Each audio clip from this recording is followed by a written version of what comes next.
Quem já me viu jovem aqui, nesta sala e em outros lugares desta casa, deve pensar que está diante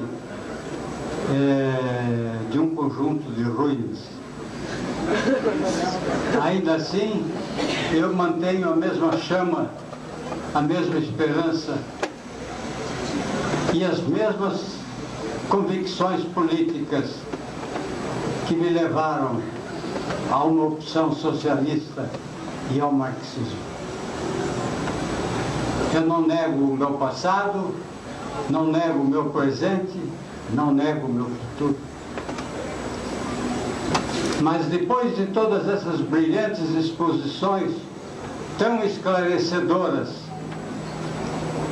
eu acho que não adiantaria muito insistir em alguns temas que fariam parte de um menu para uma reunião como esta. Eu queria dar os parabéns ao senhor reitor pela felicidade que lhe foi dada de inaugurar este centro cultural. E queria felicitar a todos nós por estarmos aqui e de podermos dizer, aqueles que pensaram que teriam vencido pela violência, que a violência nos ajudou, não nos destruiu. Essa é a dialética da história. Quando se pensa que se está destruindo, está se criando um outro mundo. E tudo depende da relação daqueles que estabelecem com a violência organizada a relação de luta, de confronto e de recriação cultural e política. Eu tinha pensado aqui falar algumas coisas sobre 3 tópicos para não ser indigesto. Eu gosto de monopolizar o microfone e fazer longas exposições. É um velho vício. Mas, se for possível, vou escapar dele. O primeiro tópico que eu queria abordar é que esta é uma cerimônia de símbolos, símbolos profundos, símbolos que se voltam para o passado, que estão em interação com o presente e que vão alimentar o nosso futuro. E é por essa razão que eu queria começar pelos símbolos. Eu, um materialista. É necessário que se compreenda o símbolo dentro da sua totalidade histórica e antropológica. E eu costumava, desde a época em que era estudante, ler alguns autores que não eram nem europeus, nem sul-americanos, mas asiáticos, para aprofundar as meditações, os sonhos, as esperanças, para dar mais impulso aos sentimentos e não dar tanta elasticidade à razão. No Ocidente nós quase sufocamos os sentimentos e transformamos a razão no elo principal de tudo que ocorre. Isso é verdade, não se pode negar, mas também não podemos negar que os símbolos têm muito que ver não só com o inconsciente, mas com a atividade consciente do ser humano e com seus movimentos organizados. E nessas leituras do passado, me lembro da biografia de Gandhi, aquele homem pequeno, magro, que enfrentou o tirano colonial, enfrentou fora da Índia e depois dentro da Índia, e que soube o que fazer com as forças de seu país para levá-lo à independência, à liberdade. Há uma tentativa de destruição das castas que ainda não chegou ao seu término. Gandhi é um marco para nós todos a respeito da importância dos símbolos. A relação dele com as massas, o seu discurso intelectual, a projeção de suas certezas estavam enraizadas nos símbolos. E é interessante ver como o Império Britânico tremeu diante de uma guerra que foi movida por símbolos. Ela tinha seu fundamento real. Ela tinha a sua essência política, mas ela tinha também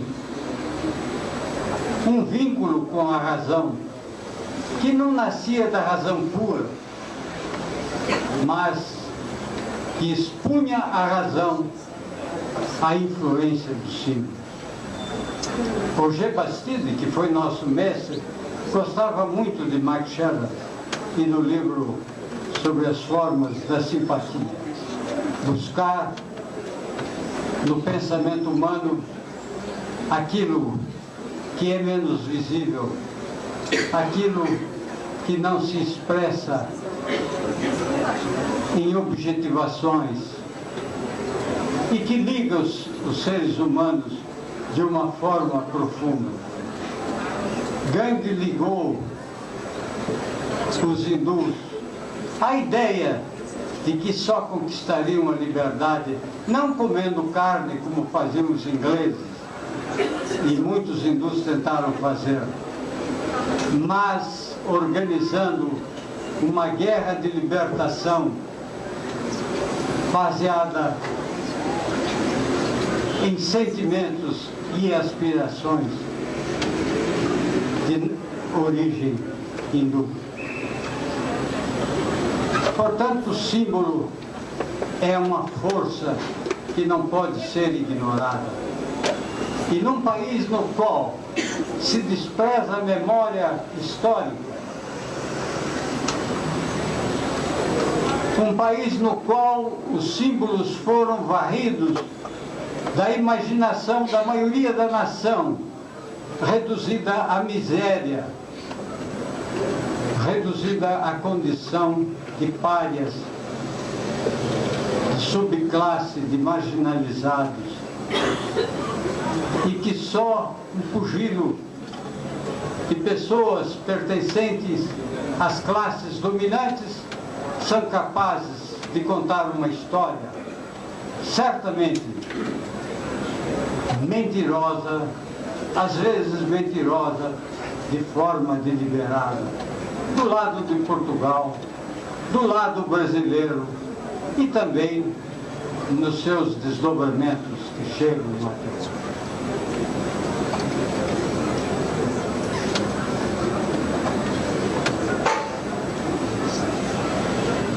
Nós hoje criamos uma ligação entre as nossas lutas, que não começaram em 1960. Para quase todos nós, da nossa geração, isso começou nos fins da década de 40 e do início da década de 50, às vezes até antes.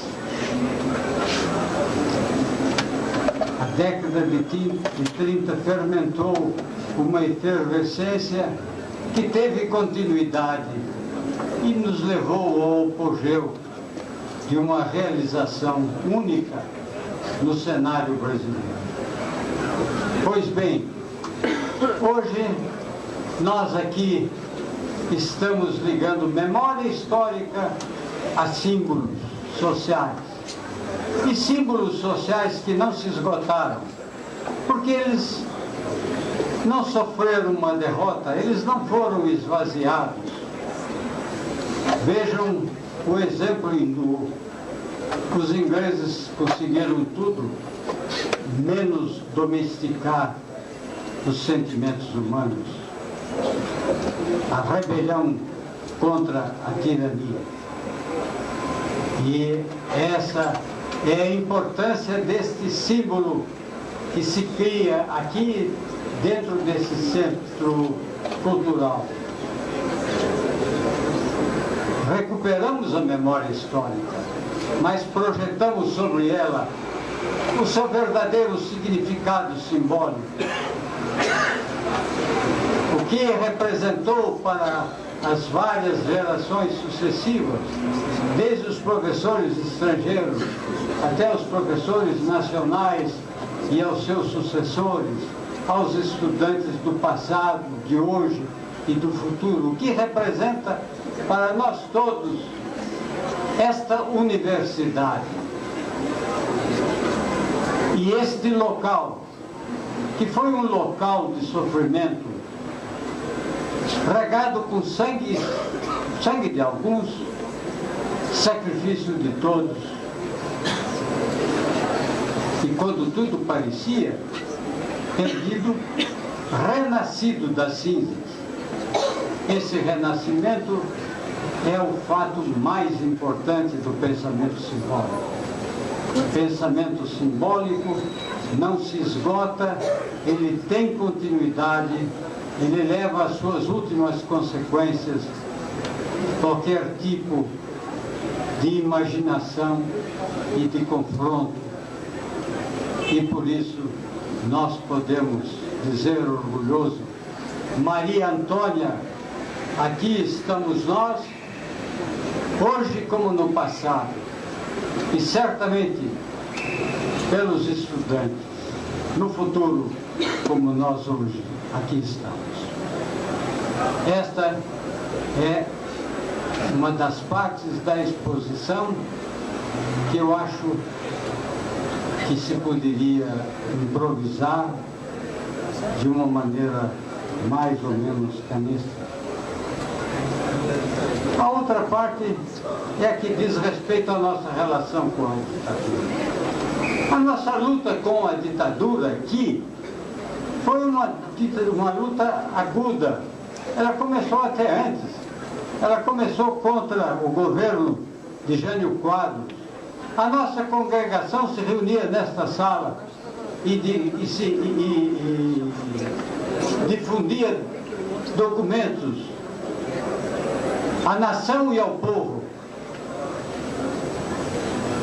até botar aquele homem louco e obrigá-lo a nos chamar ao palácio para saber, e afinal de contas, o que os senhores querem? Uma revolução. E ele teve de ceder.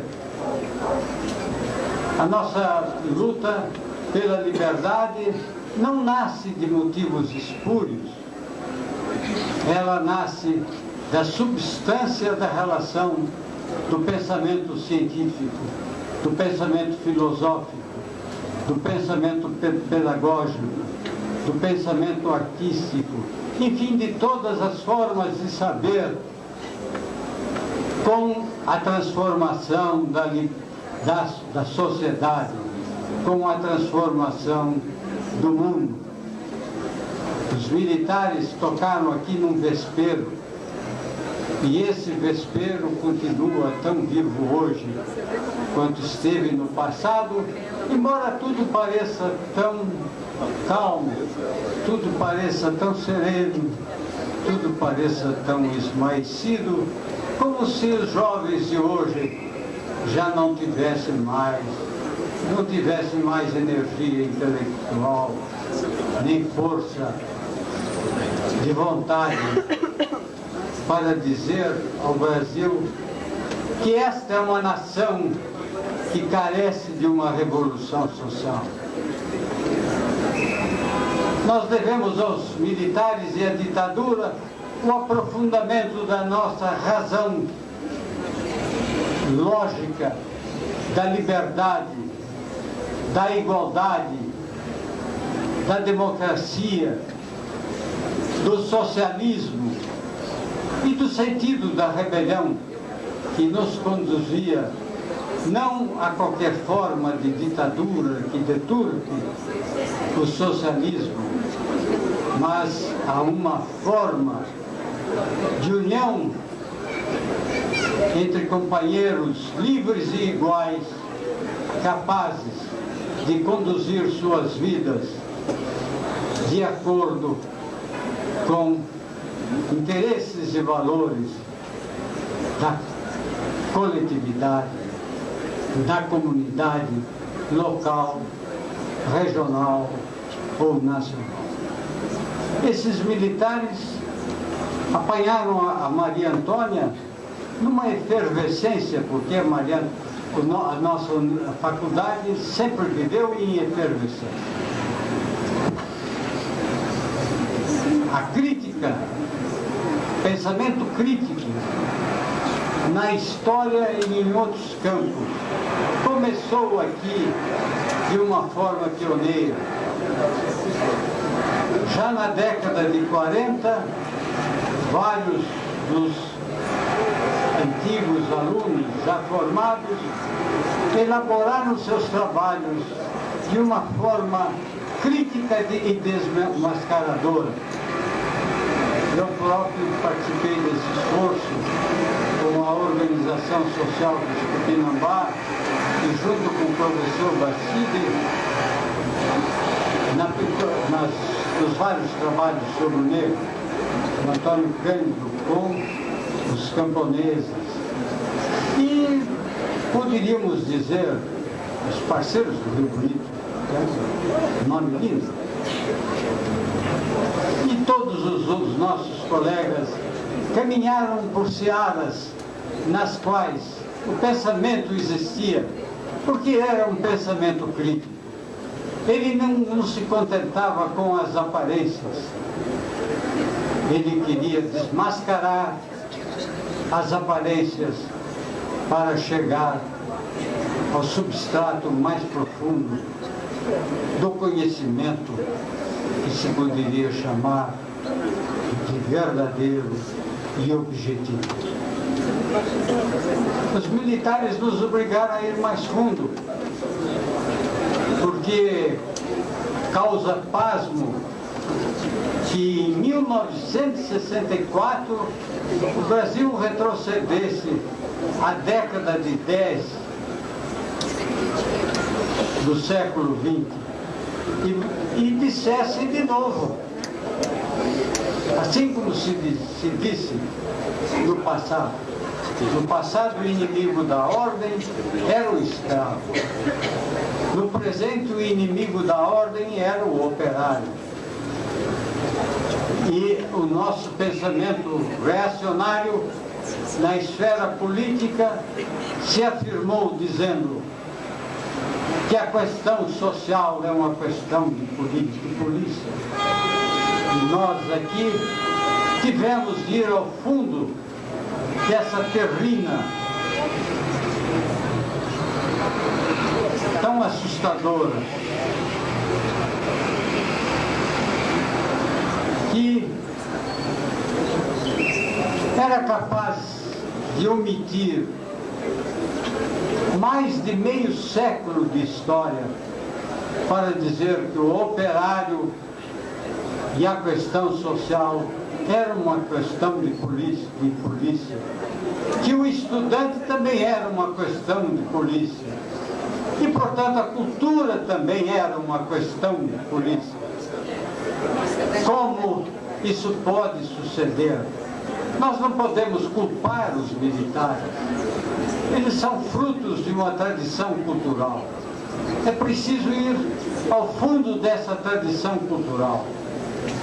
Aqueles que criaram essas formas de pensamento e de representação para desmascará-la, para produzir a relação verdadeira entre o conhecimento e a realidade, entre o pensar e o agir, entre o conhecer e o transformar. Portanto, os militares nos jogaram para fora do país. Uns foram parar no Uruguai, na Argentina, no Chile, outros mais felizes foram parar nos Estados Unidos, no Canadá, outros igualmente felizes foram parar na Europa. E o pensamento crítico de todos convergiu para essa mesma realidade, porque há um imenso porquê na relação que se estabeleceu entre a ditadura militar, a evolução histórica do Brasil e as tarefas do pensamento criativo. E o terceiro tema é mais complexo, exigiria uma conferência. Nós não estamos mais em 1960. Nós não estamos mais sob aquilo que o Celso Furtado enfatizava, a troca, a substituição de importações, a modernização vinda empacotada de fora. Nós temos de criar a modernização dentro do Brasil, porque não é dos Estados Unidos, não é da comunidade europeia, não é da comunidade dos países asiáticos que nós iremos extrair a superação do atraso cultural em que nos achamos. E a universidade, que deve lidar com uma tecnologia avançada de nossa era, não poderá ser uma universidade posta a serviço da civilização como barbárie. Ela não pode inventar para os oligopólios. Ela tem de inventar para a transformação e a melhoria da qualidade de vida, a sobrevivência do homem, o significado da posição do ser humano no cosmos. São temas velhos, mas que hoje assumem formas novas. E essa universidade está em crise no mundo inteiro. Não é só no Brasil que a universidade está em crise. Eu não posso enumerar aqui a crise da universidade nos Estados Unidos. Na União Soviética, antes da desagregação, no próprio Japão ou na Europa. Essa crise nasce da crise da civilização. A civilização está precisando de novas fontes de revitalização, de novas energias morais, de novos alvos políticos que têm de ser libertários, igualitários e democráticos. Como criar essa universidade se nós não conseguimos até hoje desatolar os nossos pés de um pântano que nos faz admirar o que conseguimos como se aí estivesse o ponto final. Não está. É por isso que eu falei que é necessário otimismo, ter esperança, manter o esforço criador, porque é com essas atitudes e comportamentos que nós poderemos redefinir os símbolos e fazer desta Universidade de São Paulo uma universidade não devotada à modernização neocolonial ou dependente, mas a modernização que o nosso pensamento é capaz de descobrir em interação recíproca com as outras sociedades mais avançadas. Não é necessário que nos isolemos, não precisamos recorrer ao isolamento. Ao contrário, o isolamento é improdutivo, mas precisamos buscar uma interação inventiva capaz de produzir a renovação do conhecimento, a renovação da mentalidade investigadora, a renovação de todos os seres humanos, porque a ciência, a filosofia, a pedagogia, as artes, enfim, todas essas formas de saber não existem para nos levar ao passado, mas para nos libertarmos da barbárie imposta pela civilização. E essa barbárie é evidente quando a miséria aumenta nos Estados Unidos, quando a porcentagem da pobreza absoluta se eleva no país, que é o país que ainda detém um poder de controle mundial tão grande. Essa miséria é visível na Europa e é visível em toda parte. E em nosso país ela alcança proporções ciclópicas e só poderá ser suplantada, suprimida, se nós formos capazes de pensar que nós não nos aperfeiçoamos de uma forma ascética, olhando para o nosso umbigo. Nós nos aperfeiçoamos lutando por toda a coletividade e principalmente por aqueles que precisam de uma autoemancipação individual e de uma liberdade coletiva que os torne cidadãos ativos, iguais e de peso idêntico no processo político de construção de uma sociedade nova. Auguro a este centro um futuro promissor. Auguro a este centro a capacidade de preencher as suas funções. Auguro a este centro o poder de nos dar novas esperanças, não só no Brasil, mas no ser humano e na civilização existente, que não me parece totalmente esgotada e destruída. Muito obrigado.